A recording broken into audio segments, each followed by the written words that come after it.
Our architecture is too humble. It should be prouder, more aggressive, much richer and larger than we see today.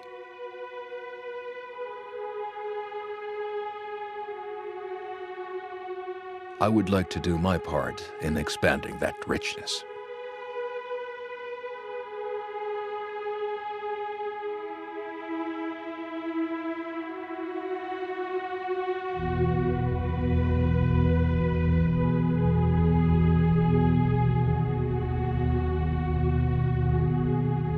One finds that many different shapes are equally logical.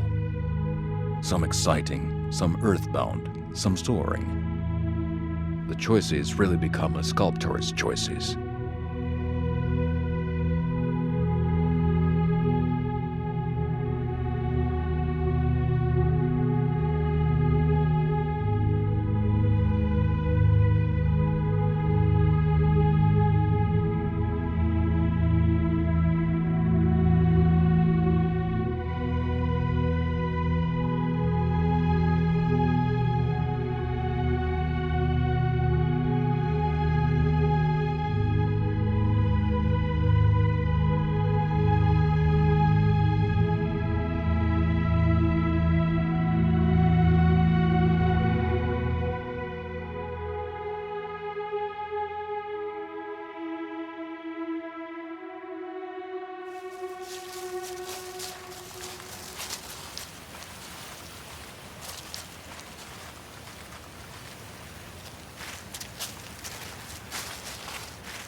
My grandfather was EERO Saarinen. My father was EERO Saarinen, and my name's Eric Saarinen. And they were architects. They were both world-famous architects. When he was starting out, my father worked under his father. He worked within the structure of his father's work. He would do what he was asked to do, and he would be assigned to do details, and he did them well, but he was always working within the confines of the box. The first chance he had to make an impact with a design of his own and show that he was going to be more than just the son of a famous architect was the design competition for the St. Louis Jefferson Memorial in 1948. There were quite a few competitions in those days, many more than there are today, but this is the one that everybody wanted to win. EERO's whole career had been launched with competitions, and he had brought EERO up to enter competitions. And of course, EERO also entered. Both teams were in the same building on other sides of a wall, working on this competition. And after the first stage, they sent a telegram to Mr. E. Saarinen. I had heard the story many times. The telegram came into the door, said Saarinen won. So they rejoiced for 3 days that EERO had won, but it was EERO Saarinen who won the competition, not EERO Saarinen. So they celebrated again, and the nice, sweet way to put it is to say that EERO had good reason to celebrate because his son had won. But in actual fact, I think it was a big blow to EERO. He had to admit that his son had beaten him badly, by a better design.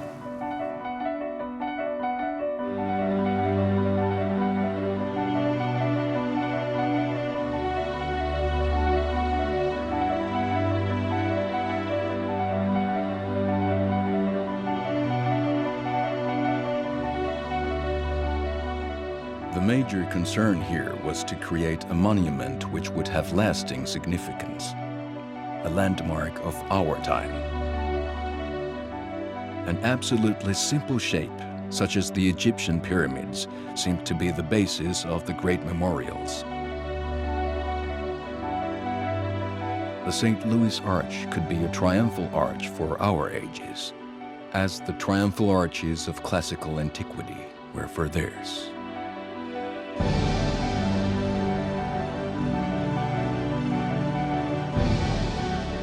The St. Louis Arch is one of those rare moments where an architectural competition yielded something truly daring and bold and important.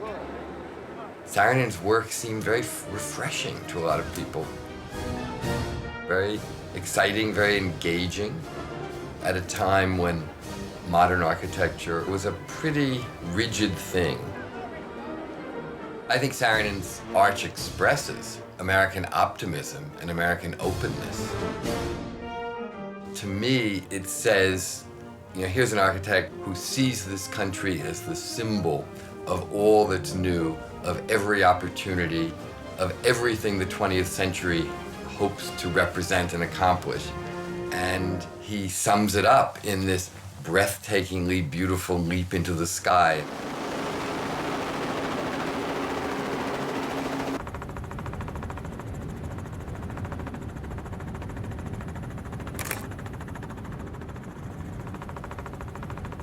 I was only 19 when my father died. I never really came to terms with who he was or what his work meant. Now it's a great joy to come back and understand what he did and how he did it. It's kind of a magical mystery tour for me. I think the best to see the reflections. Yeah. Coming out of school, I stumbled across filmmaking and started doing documentaries, and that led to features. Yeah, there you go. And drop. Okay. Well, I've had a long career and been around the world many times. This is probably the most important thing I've ever done because I never had closure with my father, and it's a very cathartic procedure to go back and film my father's work and being able to communicate his work to other people. Welcome to the top.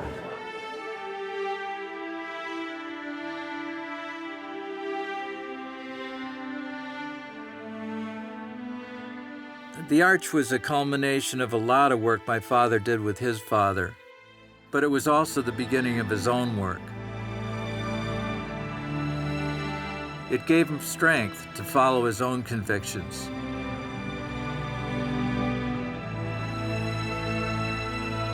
He made it to last for 1,000 years, and I hope it does. I do hope it does.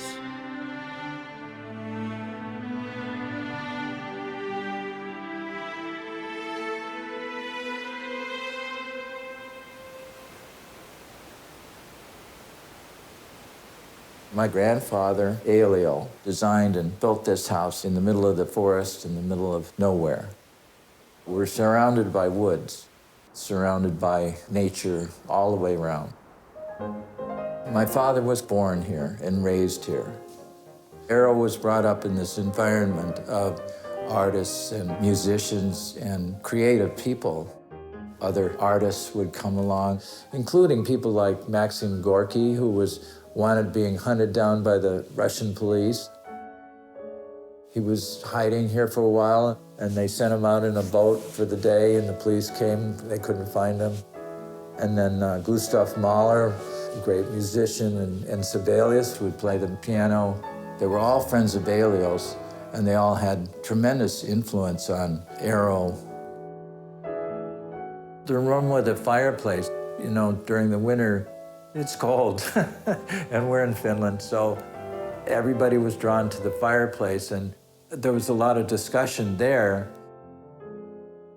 As a child, I would always draw and happened to be good at it.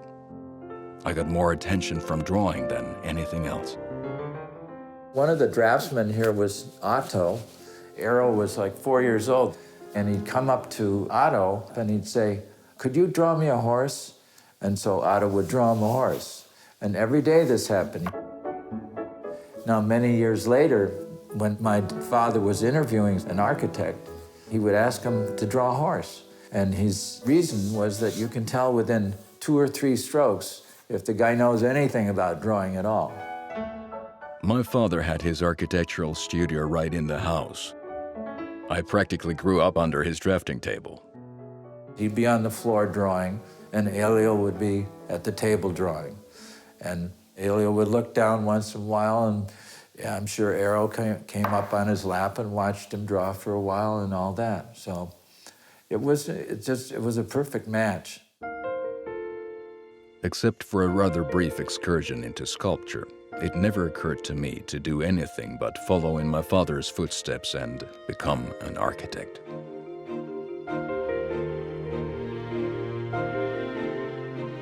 Elio's attitude on work rubbed off on EERO. Work was everything.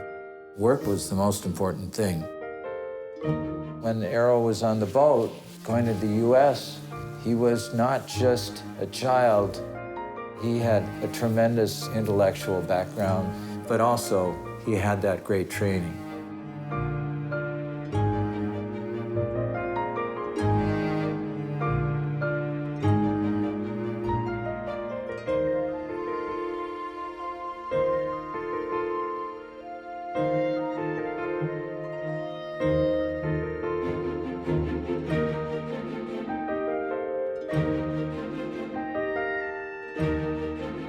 This 300-acre campus was designed by my grandfather, Elio. He brought his family to America in 1922. My father was 13. EERO lived with his parents here at Cranbrook until the age of 20.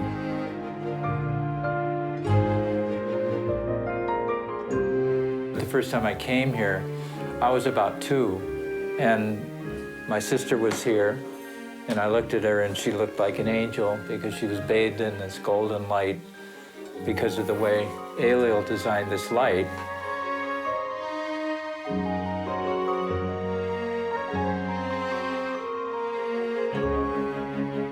When he was growing up, my dad was surrounded by beauty everywhere.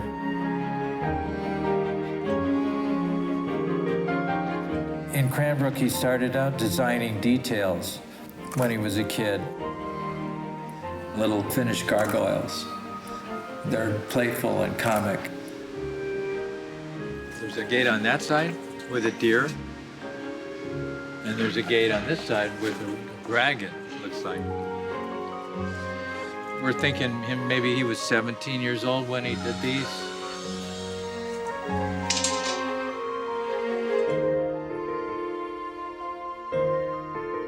Kingswood was one of the last things that was designed in Cranbrook.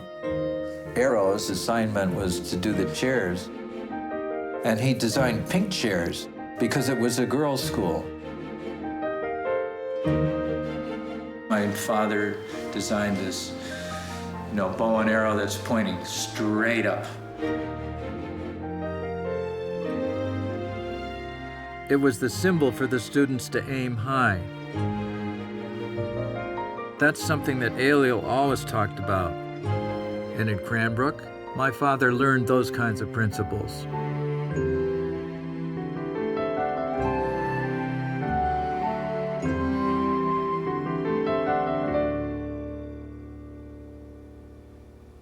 After Cranbrook, the first thing he did was go off to Paris to study sculpture, as his mother had when she was a young woman. But he only stayed for a year. Maybe he already sensed that he was going to be an architect.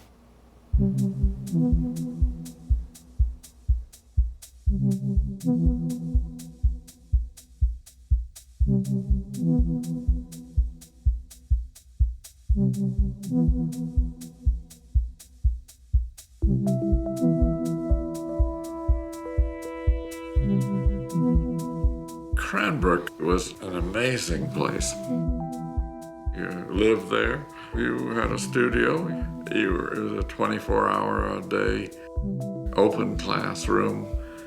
It was really a hotbed of creativity. Very creative people came.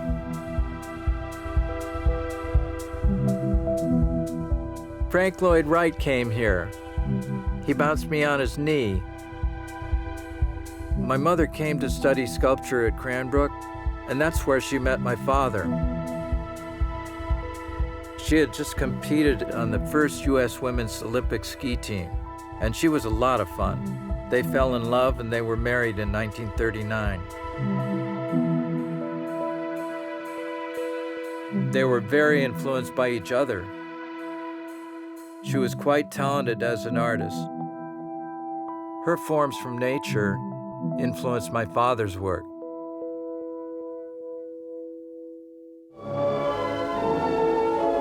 Jo vuosikymmeniä sitten professori-arkkitehti EERO Saarinen Kirkkonummen Viiträskistä paikan, jossa suomalainen korpimaiseman monumentaalisella... Saarinen's father dies in 1950, and that's when Saarinen got to fulfill his ideas. He was one of those people who was struggling to give new form to architecture, to break out of the modernist box. He did that beginning with great corporate work like General Motors. GM was a car company. The car companies were among the most important companies in the country. They were outside Detroit. Detroit was a booming city. It was the fourth biggest city in the United States.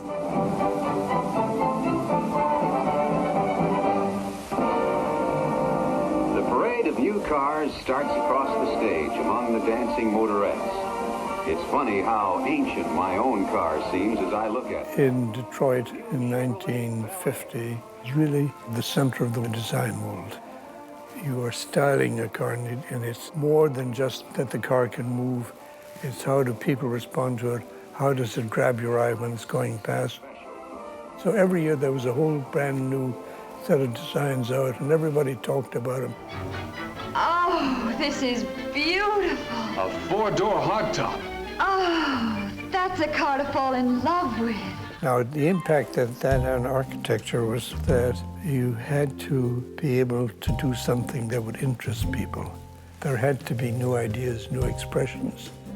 General Motors had come to the Saarinen office because of the beauty of the Cranbrook campus. They wanted a similar kind of campus for themselves, but a corporate campus. The original design, under the auspices of EERO Saarinen, is streamlined with kind of curving aerodynamic shapes, almost like the wings of an airplane. When EERO died, there was a little battle of who was going to do the job, who was going to do the tech center. The risk was that my father was untested and really hadn't proved himself. Harley Earl, the head of design at General Motors, he had come from Hollywood. He and EERO Saarinen were alike. They were very bold. They were stylists. He promoted EERO Saarinen to get the job, and EERO Saarinen becomes his own architect with the GM Tech Center.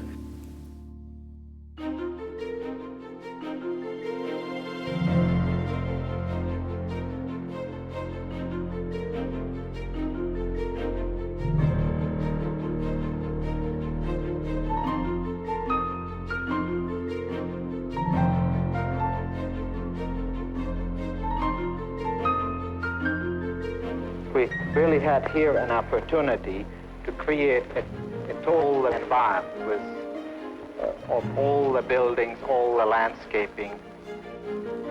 Here was the technical center for a great metal producing corporation. Somehow the character of that should get into the architecture.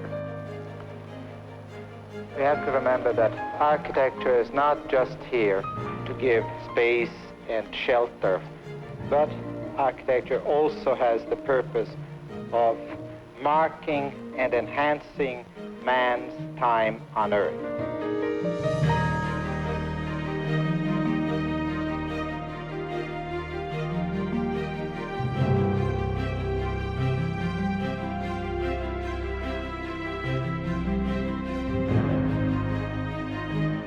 There was a need in him to create a campus better than EERO would have created. He's got the torch now.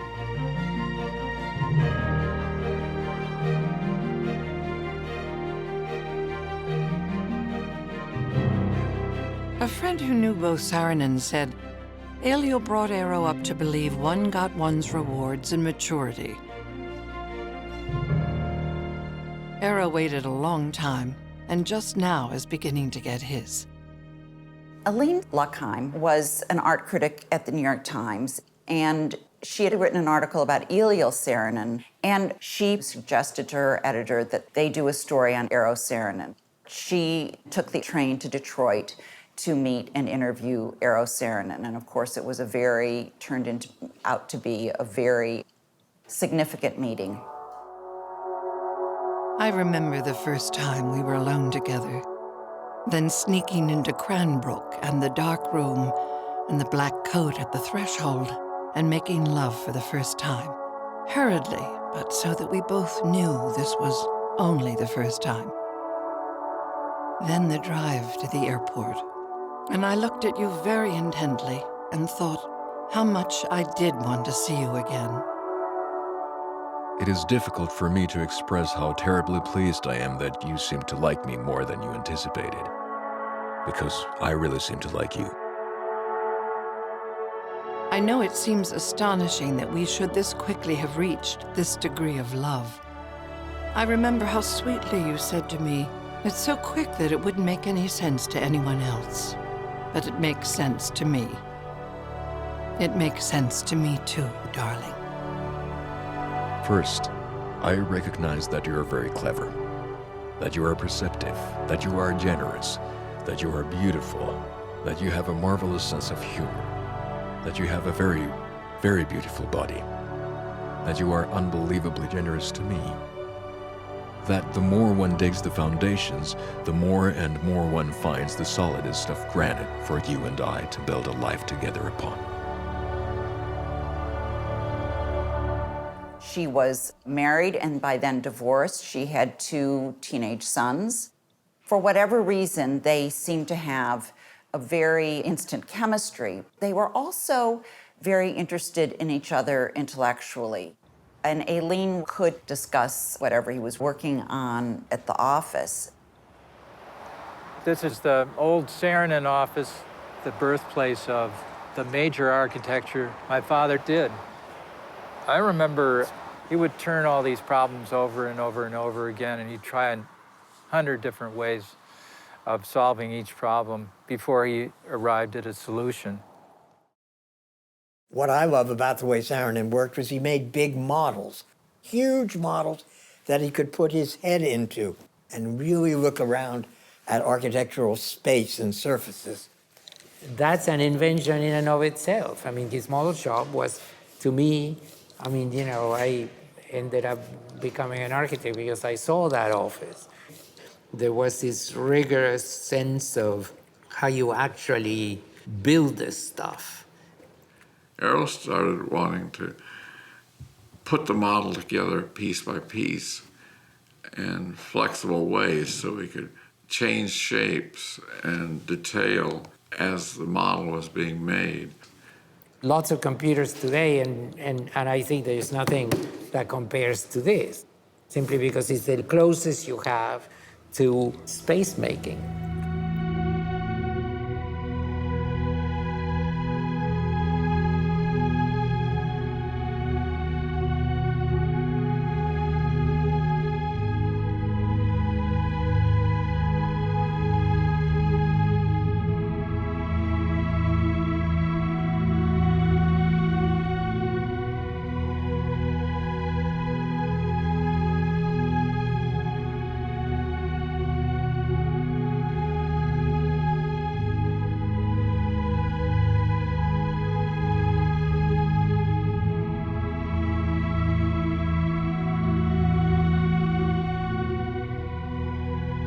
At TWA, we tried to design a building in which the architecture itself would express the drama and excitement of travel.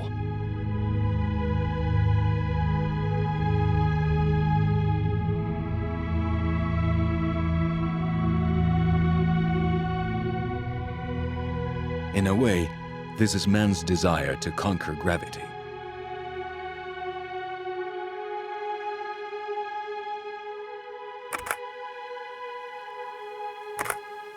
It's hard to take a bad picture. I mean, everywhere I look, it's like beautiful there, beautiful there.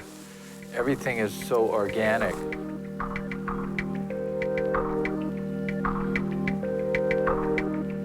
In the old days, nobody was making curved concrete buildings.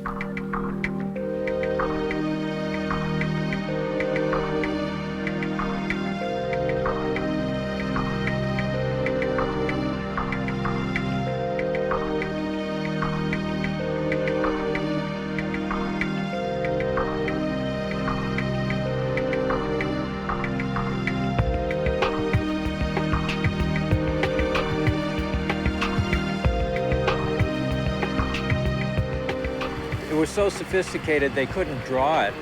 They had to build the model first, and then they had to draw what the model told them. TWA was a particularly long and difficult process. I think EERO worked for about a year and presented to the client who liked it and accepted it. But after the presentation, EERO started having second thoughts. EERO told the client that although they had approved the design, that the design was not right, he had to restart and redesign it again. And he needed an extra year. I went to the model room and I saw the balsa wood models on the large table, and I looked at it, and the shapes were very free-flowing. I kind of looked at it and I said to myself, you know, if I were a veterinarian, I wouldn't know how to treat this animal because it's not a horse, but it's not a camel. Do I treat it like a horse? Do I treat it like a camel? I would like to get philosophical about all this and relate it to love. Architecture is my great love, and as such, I propose to practice it. He worked all day and not all night, but basically he'd get up at 7 and then he'd be back at 2 in the morning. Susie, my sister, was my Robin. I was Batman and she was my Robin. We're pretty much together all the time. I had a beagle dog, and the beagle's name is Susie. It was a little confusing, but my father explained to somebody that it's really not that confusing because they don't look alike, and also because the dog made less noise. It was kind of melancholy because it was semi-sweet. It wasn't all sweet and sugary. Work was the most important thing for him. It wasn't money. And I think maybe, you know, there was a little part of him that he wanted to be known in the future and to survive the time. It was a commitment, a lifetime commitment, really. He never thought of it as work or not work. It was this absolute commitment to realize it, you know. I know EERO's Diner, you know, open 24 hours. Well, those were different times, you know. I remember one, it was either Christmas Day or New Year's Day, and I was in the office about 8 o'clock in the morning when he came in and he said, where the hell is everybody? And I said, it's Christmas Day. I said, Yeah. You know, the family that we didn't have, you guys were his family.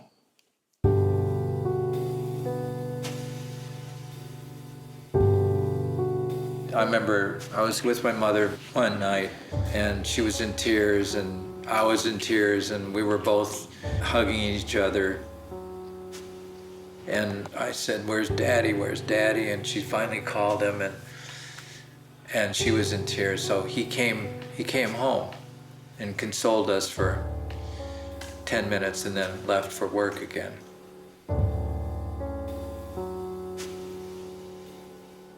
I always resented my father for literally abandoning my mother, my sister, and me, but I never saw it from his point of view. My mom was depressed and she was kind of left alone because he was obsessed by his work. And the marriage went south. Meanwhile, Aline understood my father's work and embraced it.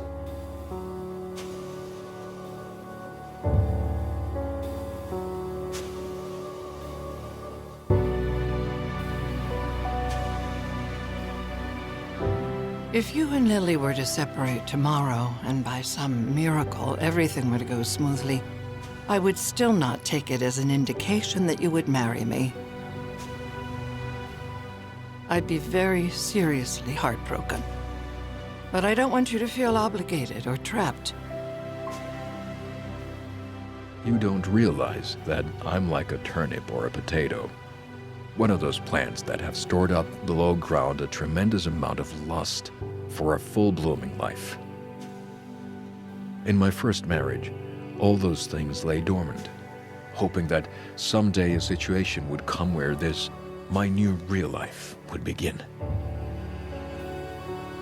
Won't it be nice when all this is settled and you can get back to being an architect and to designing, and I can write to you about ideas instead of legal clauses? Aileen represented the same kind of ambition he had. She's very much right there as his career as a solo architect takes off. She positions him in the very first article for this whole explosion and boom in his career is going to be. There was a lot of pain early on and suffering, but this has changed my attitude toward my dad. It's cathartic for me. Aline used to say any good story needs the character to change. Working on this film changes me. To a degree that I can forgive him. General Motors was quite unique at the time it was built. It was amazing. There was probably no other project quite like it in America. So that immediately very, very important clients started coming to him.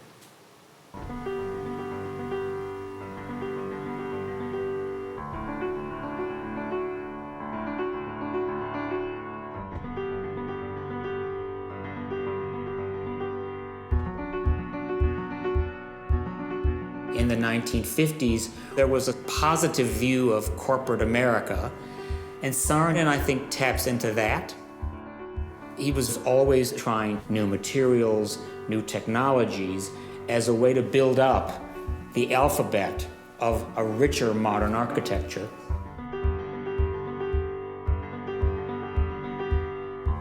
I'd love to work at a place like this. It's like the ancient Romans, you know, they had these huge columns and they'd walk around and think, I have to think of something, or I have to do something, or I have to create something.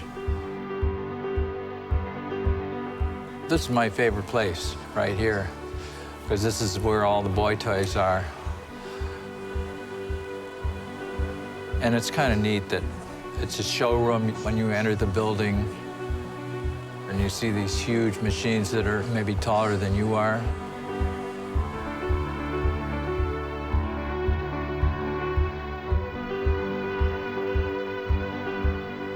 We tried to express in the architecture the special character of the Deere and Company.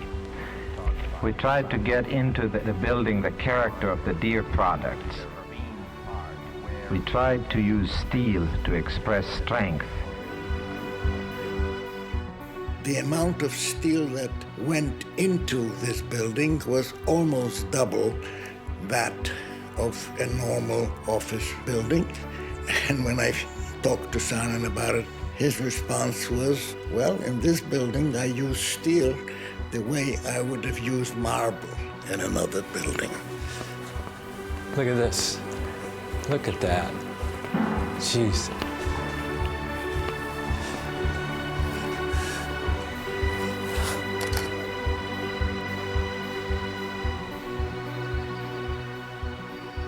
Having selected a site because of the beauty of nature, we were especially anxious to take full advantage of views from the office.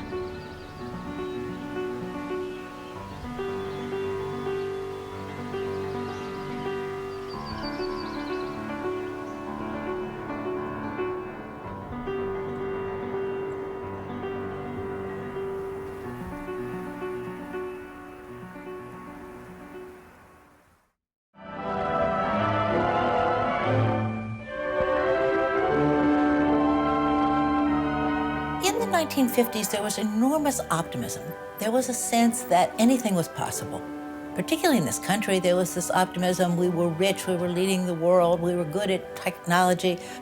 And all this technology was going to lead in wonderful directions. And EERO Saarinen really captured that spirit. He captured it in the St. Louis Arch. He captured it in his furniture.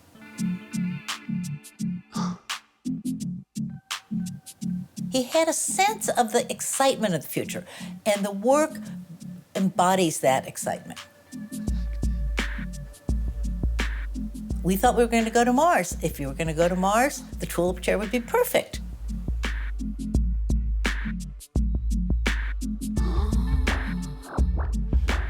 Most furniture designers are stylists. They don't approach things from comfort, and they don't really think about it from different sized people.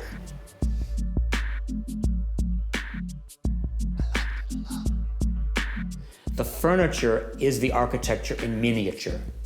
The curvaceousness relates to the sculptural quality of the architecture that Saarinen is designing at the same time. It's a bad pun to say we designed chairs by the seat of our pants, but we basically did. We would make forms and actually sit in them. EERO's thinking about modern design changed radically after he met Charles Eames, who studied at Cranbrook under Eliel during the late 1930s. Their first conversation chair combined a seat, an armrest, and a backrest into one form by bending plywood in two directions. The technology had not yet been invented to achieve this goal. In 1940, the Museum of Modern Art organized a design competition. EERO and Charles entered the competition, and they won. It was a fresh new idea and absorbed by the world. When he first brought out the side chair, it was made of plasticine. I went to sit in it. He said, no, you can't sit in it. It's made of clay. It'll break, and there's only one of them. So it was hand sculpted, hand done by him in the basement. And then in 1953, Florence Knoll asked him if he would do another furniture collection, and he smiled because he's already thinking of one, and it was what we now know as the Saarinen pedestal furniture, which basically allowed a chair to have one leg.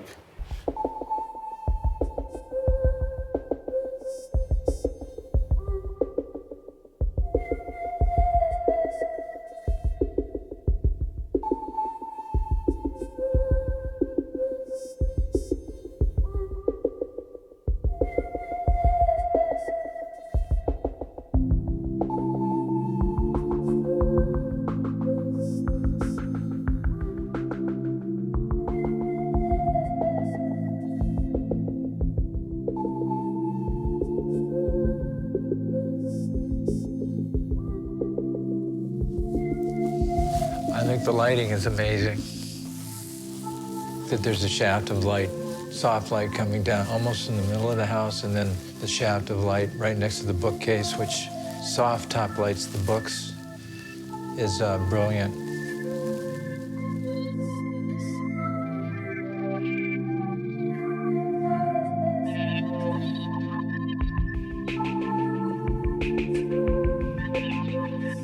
The Miller House is a thing unto itself because Saarinen did almost no private houses. He was encouraged to be as free as he wanted, and in a lot of ways. That's what makes the Miller House really unique, and yet also at least as rigorous as any of his other buildings. Perhaps the most important thing I learned from my father was that in any design problem, one should seek the solution in terms of the next largest thing. A chair in a room in a house in an environment. Clearly, his creative genius was his own. But I do think Aileen really helped him become better known to the American public. In 1953, Aileen and EERO were married. And I think what's significant is how much part of his office and his career she became. She did a lot of promotion for him. She knew a lot of people. She was involved in arranging for the Time magazine writer to come, and it landed EERO on the cover of Time magazine. It was kind of his arrival as a cultural figure. So she's very much part of the creation and construction of EERO's fame.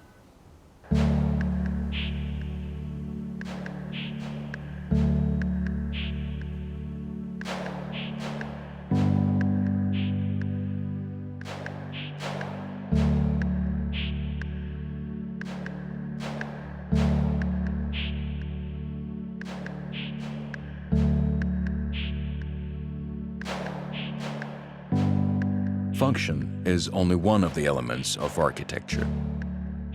In an auditorium, for example, function, acoustics, and sightlines must be respected, but the basic form can come from structure.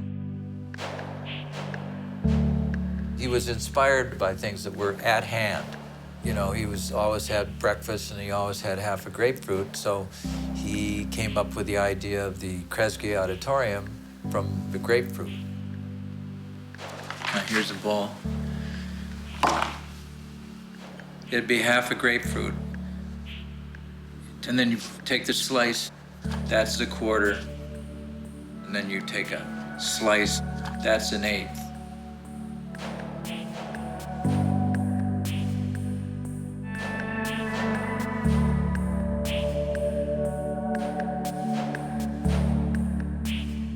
In designing the new auditorium for MIT, the strongest and most economical way of covering an area with concrete is with a dome.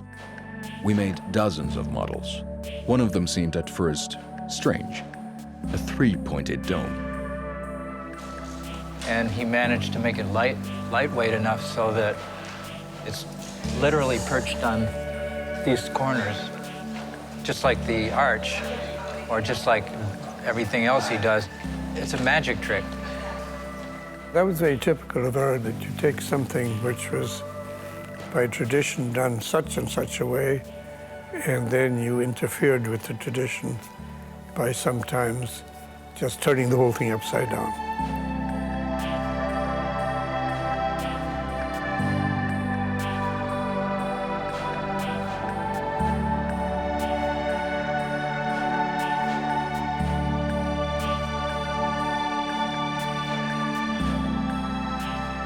A year and a half ago, the only concrete thing was an ambition to make a mark in architectural history. Now my aim in life has grown to also be with you.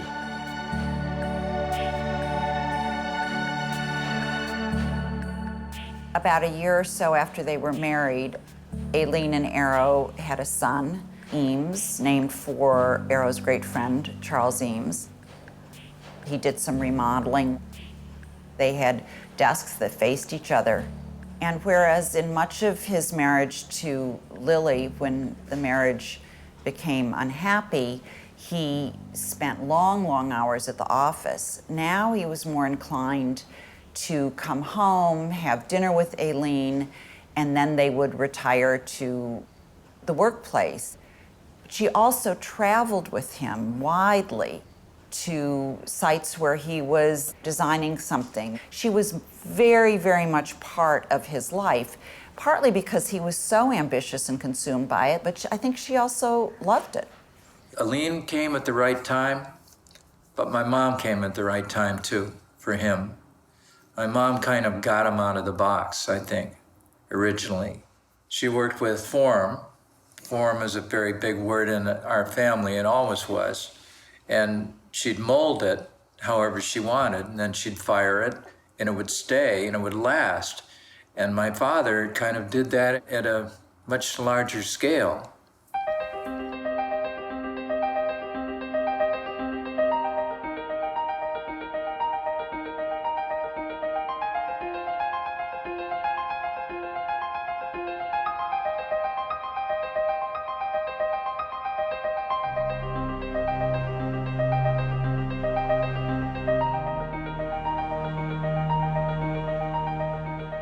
I like the story of the boy on the Yale hockey team who said, when he looked up at the concrete arch, it made him feel, go, go, go.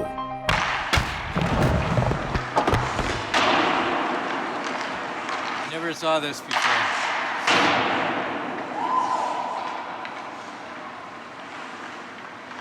Wildly organic.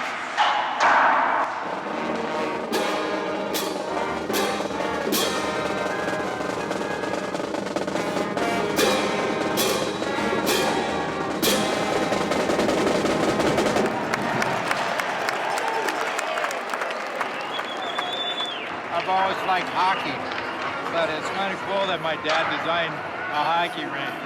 It's also, what, 55 years old? Something like that?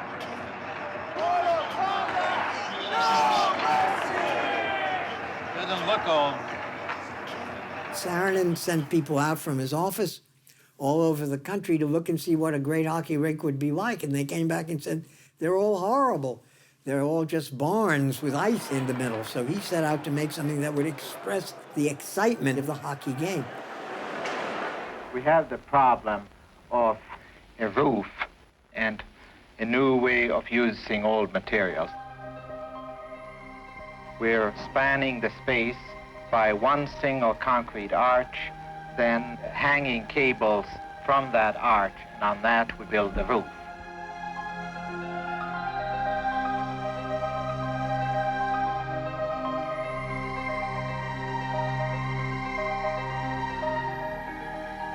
Remember, he wanted to be a sculptor, so he had that innately in him. Where did he get the idea of extending the structure and creating the lights at the end that make it look like a Norse ship? I don't know. Saarinen made amazing shapes. Ingalls Rink was called for a while the Yale Whale, because it almost looked like a huge beached whale, this great sculptural object. You hadn't seen something like that before. It was an attitude that you could almost describe as picturesque. His willingness to make architecture entertaining. He cared about what images buildings evoked, what they felt like. He wanted to create buildings that you would engage with emotionally.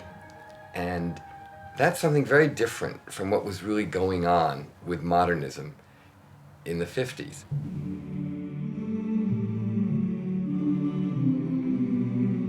I am very interested in campus planning. Universities are to our time what the monasteries were to the Middle Ages.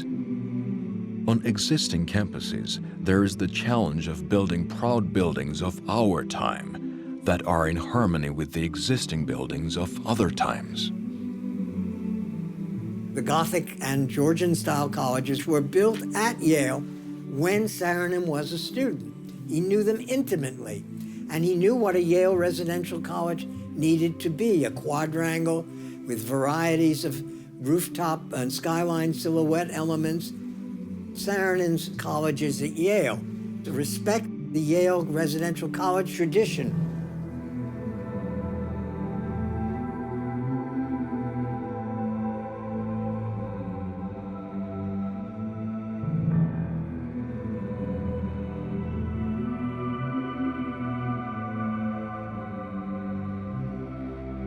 Of our time, but also timeless. The architecture should show that these colleges were worlds somewhat apart, worlds with their own flavor, with emphasis on the individual and his scholarly life.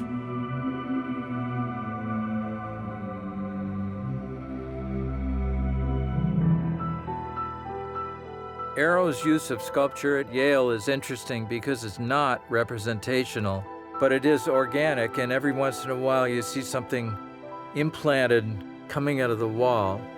It's not a gargoyle, it's become a new modern shape.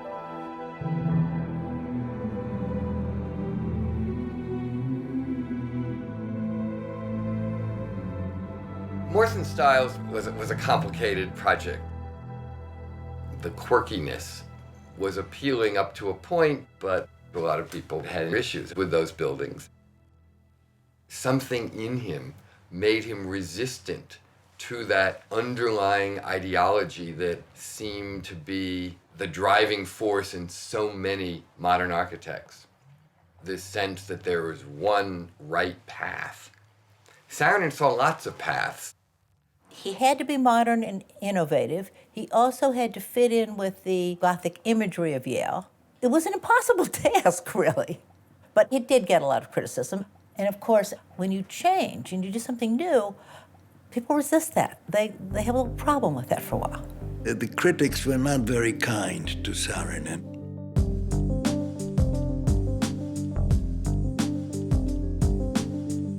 He seemed, as one critic said, to be kind of an ad man who gave the client whatever they wanted and who did the style for the job.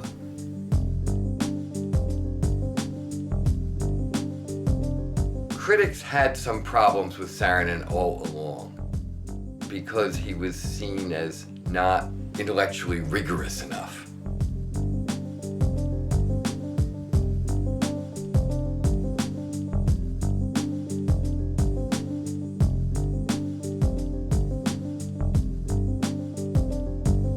I guess he must have worried about critics, but he never showed it. He kept on doing whatever he felt he had to do. I feel strongly that modern architecture is in danger of falling into a mold too quickly, too rigid a mold. Each building must have its own look. I have brought down the wrath of the modern purists who favor glass and steel, even if it clashes with every building in the area.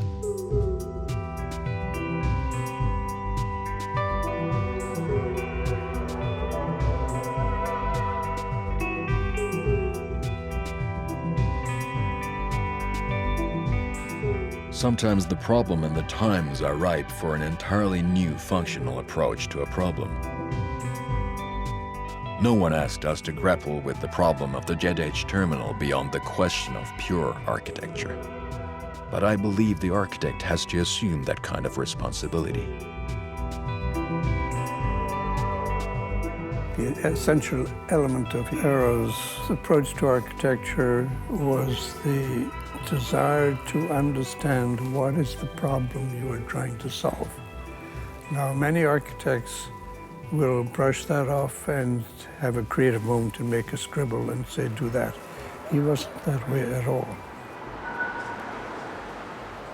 To every single job that he did, there are a lot of problems and a lot of solutions. In the case of Dulles, his first thought wasn't what is it going to look like or what is it going to be. His first thought was how do we solve the passengers walking for miles. The jets are getting bigger. Passengers are going longer and longer distances to the plane. So how do you solve that? And we were flying around a lot, and he had a stopwatch out, and he would wait to see how long it took the people to load the plane, how long it took the plane to taxi out to the runway, how long it took the plane to take off.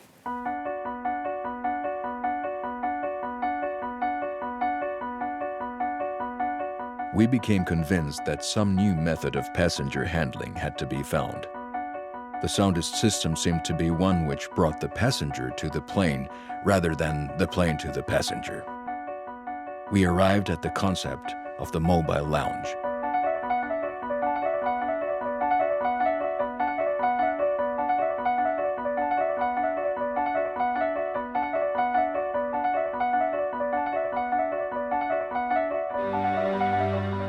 The acceptance of the mobile lounge concept allowed us to make the terminal a single compact building.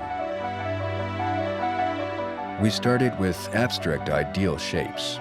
Gradually, we arrived at the idea of a curved roof.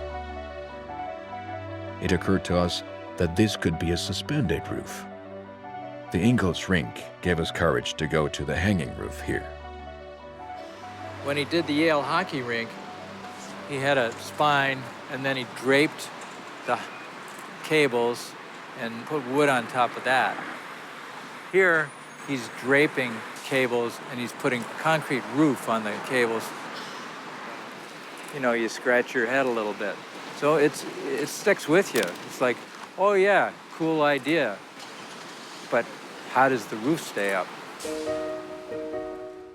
The roof is supported by a row of columns 40 feet apart on each side of the concourse, 65 feet high on the approach side, 40 feet high on the field side. It is like a huge hammock suspended between concrete trees.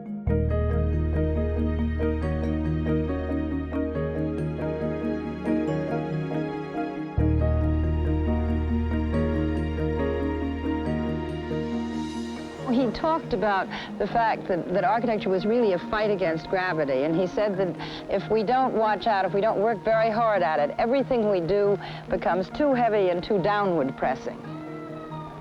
Also, the business of soaring to EERO was a way sort of making this idea of the dignity of man come through, of making you feel as if you wanted to take a deep breath, of standing tall, or of being a human being. I think Saarinen was visionary. I mean, some of his buildings, like TWA and the hockey rink and Dulles Airport, seem openly futuristic.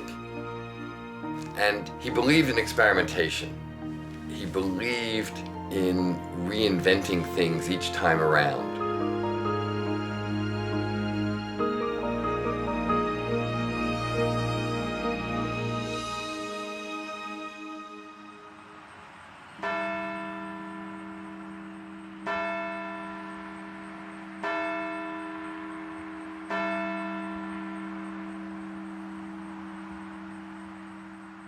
Every new building or structure that I come upon is so different from the next that it's almost like it's been made by a different architect.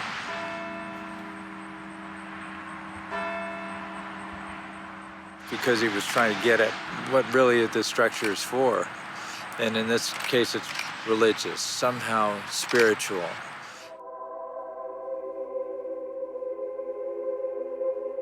I think architecture is much more than its utilitarian meaning, to provide shelter for man's activities on earth. It is certainly that, but I believe it has a much more fundamental role to play for man, almost a religious one, to fulfill his belief in the nobility of his existence.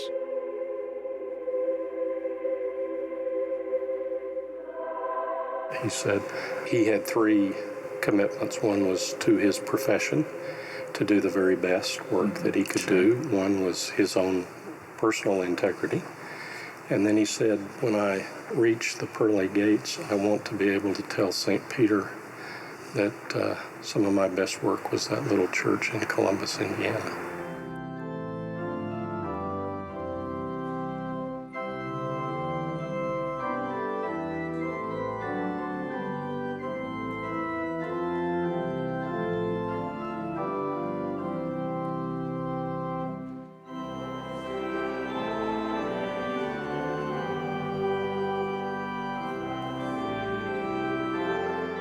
And now to bed and to prayer, perhaps to dreams, I hope, of you.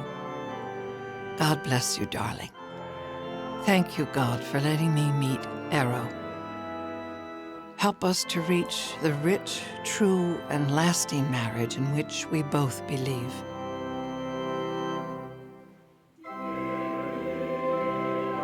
I was in Cape Cod, and I got a phone call, and Aline just burst into tears and said, he's died. There was a 1 in 10,000 chance he had an operation. They found a tumor in his head. It was in the creative center of his brain. He decided to go ahead and have an operation that there was a 1 in 10,000 chance that he would survive. So, and he didn't make it.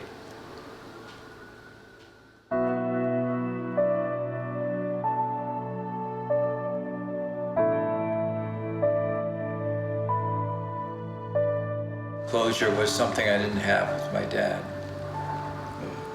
But I forgive him for his genius. You know, how could you not forgive somebody for being a genius?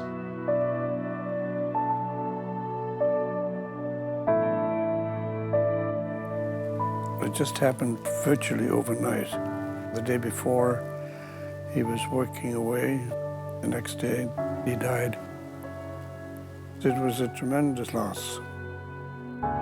But he did an amazing amount of really good stuff during that one productive decade. Architects' careers usually mature very late, have a very, very long arc. But Saarinen's career had a very short arc. Who knows what would have happened if he had lived longer. Even though the tragedy was enormous, there was, without hesitation, the commitment to complete and to fulfill his legacy. EERO and Aileen Saarinen were only married for 8 years. And after EERO died in 1961, the key aspect of her contribution to EERO's legacy was her role in making sure that his unfinished projects were finished and finished the way he would have liked them. TWA was still under construction. Dulles Airport was under construction. The arch in St. Louis was not completed at the time of his death. The CBS building had not even really begun construction, and that was one project where William Paley was considering going with another architect. And she persuaded Paley that, in fact, Kevin Roche could complete the CBS building.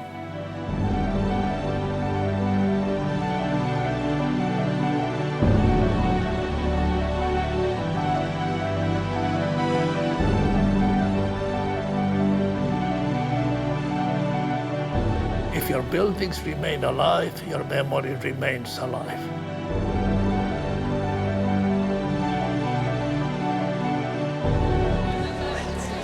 He figured out a way to be important across time. So even though he died young, he's still alive.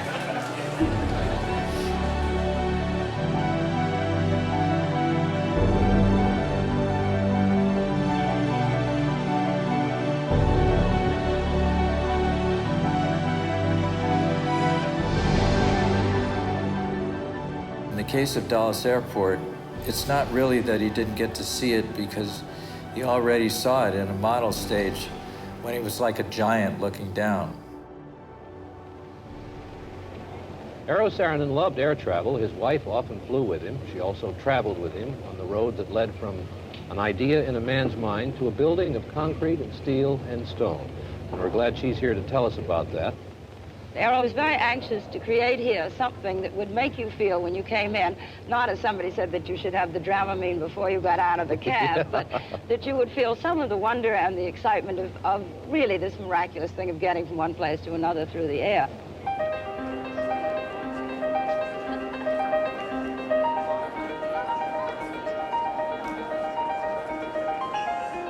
American actually took over TWA's routes in 2001.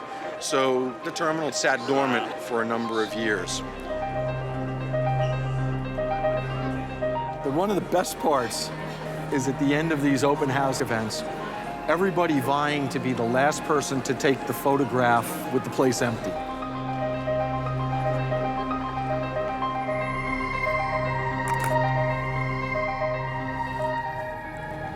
When I was 14 or 15, he yanked me out of prep school and brought me to New York. And he wants me to see this for some reason. I didn't really understand it, but I saw it bare bones pretty much the time when everybody had their fingers crossed that it would not fall down.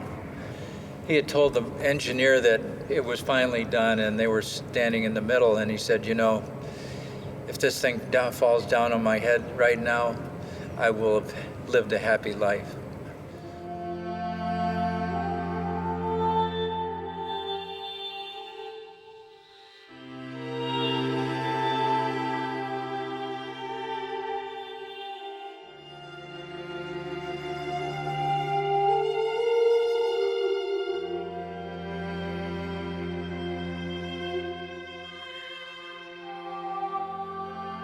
When I first got the call that my father had died, it was from Aline.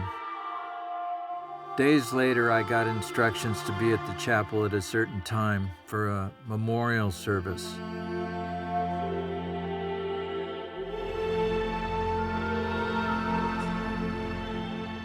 I did my duty.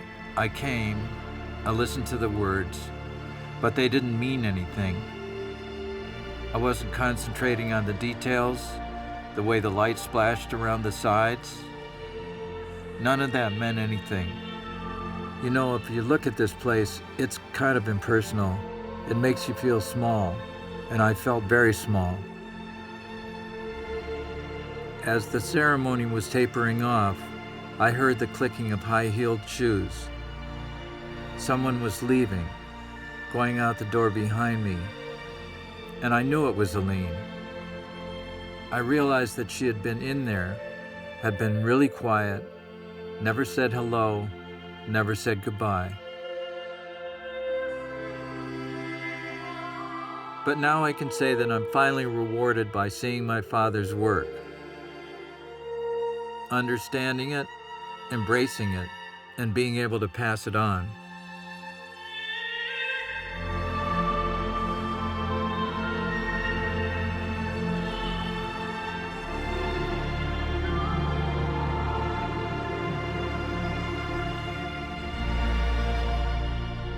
I hope that some of my buildings will have lasting truths. I admit frankly I would like a place in architectural history.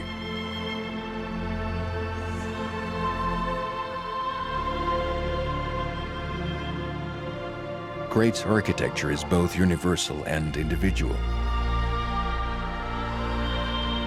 The individuality comes through as a result of a special quality.